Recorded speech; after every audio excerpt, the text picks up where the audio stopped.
Indian coast guard ship समुद्र प्रताप न केवल भारत का पहला प्रदूषण नियंत्रण पोत है, बल्कि एक ऐसा पोत है, ऐसा फ्रंटलाइन पोत है जिस पर पहली बार महिला अधिकारियों की नियुक्ति होने जा रही है, जो इसके महत्व को और ज्यादा बढ़ा देती है। चलिए इस पर सामान्य रूप से चर्चा कर लेते हैं। सबसे पहले इसकी सामान्य विशेषताओं को जानते हैं। हाल ही में 5 जनवरी 2026 को हमारे देश के रक्षा मंत्री राजनाथ सिंह के द्वारा गोवा में इंडियन कोस्ट गार्ड के इस पोत, जिसका नाम है समुद्र प्रताप, की कमीशनिंग की गई है।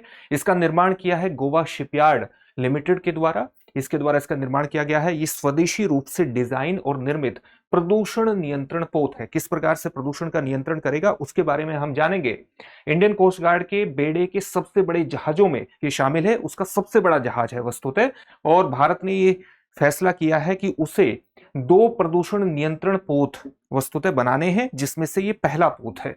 साथ ही इस पोत में जितनी सामग्री इस्तेमाल हुई है उसका 60 to 70% वस्तुतः जो स्वदेशी सामग्री है उससे ही इसका निर्माण हुआ है। यानी ये आत्मनिर्भर भारत की दिशा में भारत का एक और कदम है।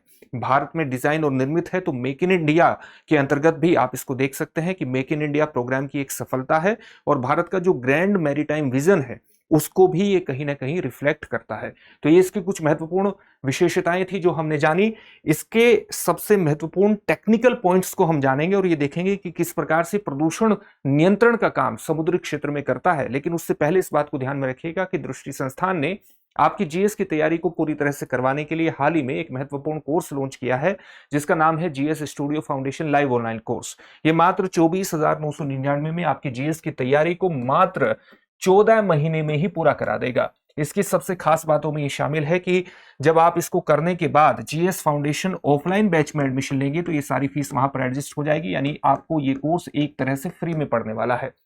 अगर आप इस फीस में भी छूट चाहते हैं तो इसको कोर्स को लेते हुए आप मनीष कोड का इस्तेमाल कर सकते हैं। मनीष कोड का इस्तेमाल करेंगे तो आपको इस फीस में भी छूट प्राप्त हो जाएगी, डिस्काउंट प्राप्त हो जाएगा। इस कोर्स से संबंधित जो बैच हैं वो हिंदी, इंग्लिश और इंग्लिश तीनों में ही उपलब्ध होंगे।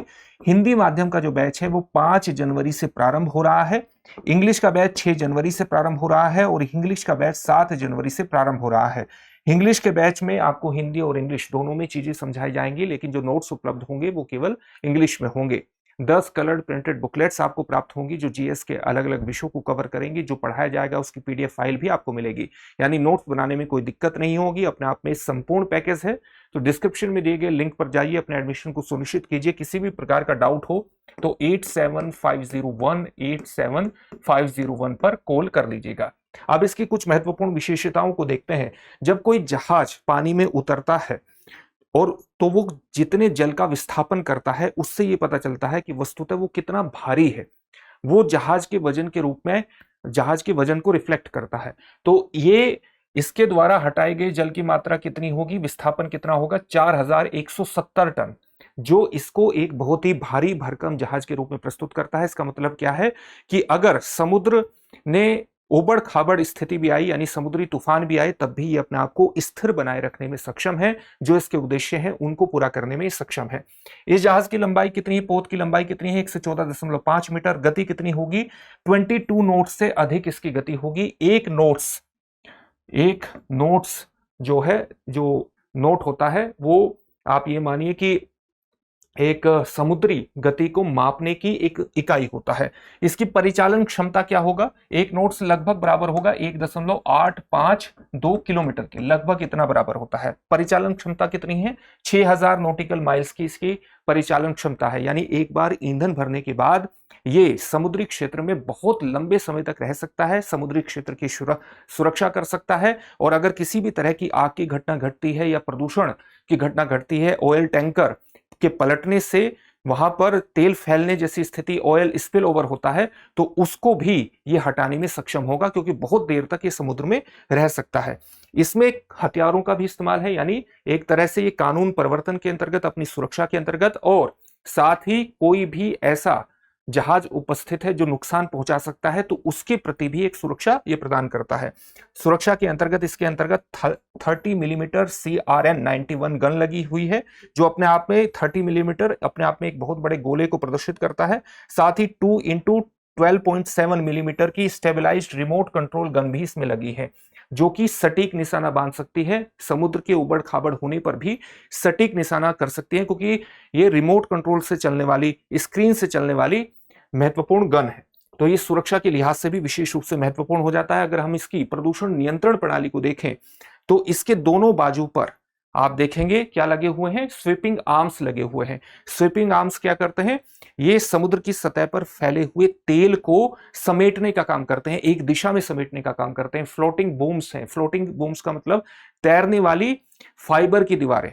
तैरने वाली फाइबर की दीवारें क्या करती हैं कि मान लिया कोई समुद्री क्षेत्र है, कोई बंदरगाह का क्षेत्र है या कोई कोरल रीफ का एरिया है, तो वहां पर कोई भी घटना होती है, मान लिया कोई तेल गिर जाता है, तेल टैंकर की दुर्घटना हो जाती है और तेल फैलने वाला है लंबे क्षेत्र में, तो इस दीवार के माध्यम से आप उस प्रदूषण को एक नियंत्रित क्षेत्र में रोक सकते हैं, फ्लोटिंग बूम्स के माध्यम से। हाई कैपेसिटी स्कीमर्स का क्या मतलब होता है, ये तेल को खींचने वाली बहुत ही हाई कैपेसिटी के स्कीमर्स हैं। ये तेल को खींच लेते हैं, जो तेल आपने इकट्ठा किया है स्वीपिंग आर्म्स के माध्यम से उसको खींचने का काम करते हैं, यानी अपने आप में बहुत बड़ी मशीनें होती हैं। पोर्टेबल बार्जेस, इसका मतलब क्या हुआ कि बड़े बड़े टैंक हैं ये, जिसके माध्यम से जो तेल आपने इकट्ठा किया है उसको एक स्थान से दूसरे स्थान पर ले जाया जा सकता है, प्रदूषकों को ले जाया जा सकता है। और pollution control laboratory, pollution control laboratory क्या करती है, जो भी प्रदूषक है या जो भी प्रदूषण हुआ है उस रसायन का ये विश्लेषण करता है। साथ ही इस बात को भी ध्यान में रखता है कि प्रदूषण का स्रोत क्या था और साक्ष्य इकट्ठे करने का काम करता है, क्योंकि अगर ये मामला कोर्ट में जाता है तो कोर्ट में साक्ष्य भी उपलब्ध कराने होते हैं, तो इसके माध्यम से वो काम भी किया जा सकता है। इससे क्या होगा, इससे समुद्री प्रदूषण पर नियंत्रण लगेगा, साथ ही तेल रिसाव पर बहुत ही त्वरित गति से प्रतिक्रिया की जा सकेगी, क्योंकि ये बहुत तेजी से समुद्र में गश्त कर सकता है, बहुत लंबे समय तक उसमें रह सकता है। आग की घटना होती है तो उस पर भी नियंत्रण किया जा सकता है, खोज और बचाव कार्य में सक्षम है। भारत का जो विशिष्ट आर्थिक क्षेत्र है, एक्सक्लूसिव इकोनॉमिक जोन है, जो कि किसी देश की समुद्री तट रेखा से 200 नॉटिकल माइल्स तक फैला होता है, उसकी सुरक्षा में इसकी विशिष्ट भूमिका होगी। तटीय गश्त करेगा, साथ ही समुद्री कानूनी परिवर्तन, जो समुद्री कानून है उनको एनफोर्समेंट करने का भी काम करेगा। एक बहुत बड़े स्तर पर निगरानी ये प्रदान कर सकता है समुद्री क्षेत्र को। हिंद प्रशांत क्षेत्र में शांति और स्थिरता सुनिश्चित करने में इसकी भूमिका निश्चित रूप से होगी, जो कि भारत को एक रेस्पॉन्सिबल मैरीटाइम पावर भी बनाने में योगदान करेगा। ब्लू इकोनॉमी और तटीय समुदायों की स्थिरता से इसका सीधा संबंध एस्टेब्लिश हो जाता है। कोरल रीफ हो, मैंग्रोव हो, मत्स्य संसाधन हो, समुद्री जैव विविधता हो, उसकी सुरक्षा में इसकी स्पष्ट भूमिका होगी। एक तरह से आप कह सकते हैं कि स्वच्छ समुद्र होगा तो उसका सीधा सा मतलब है कि सुरक्षित व्यापार होगा, सुरक्षित जीवन होगा, सुरक्षित पर्यावरण होगा। इन सभी में इसकी भूमिका होने वाली है।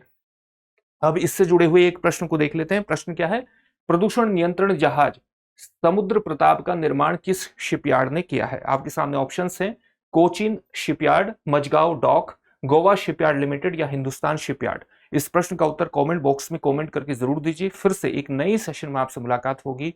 धन्यवाद। अब एग्जाम की तैयारी को और बेहतर करने के लिए हमारे चैनल को लाइक, शेयर और सब्सक्राइब करना ना भूलें।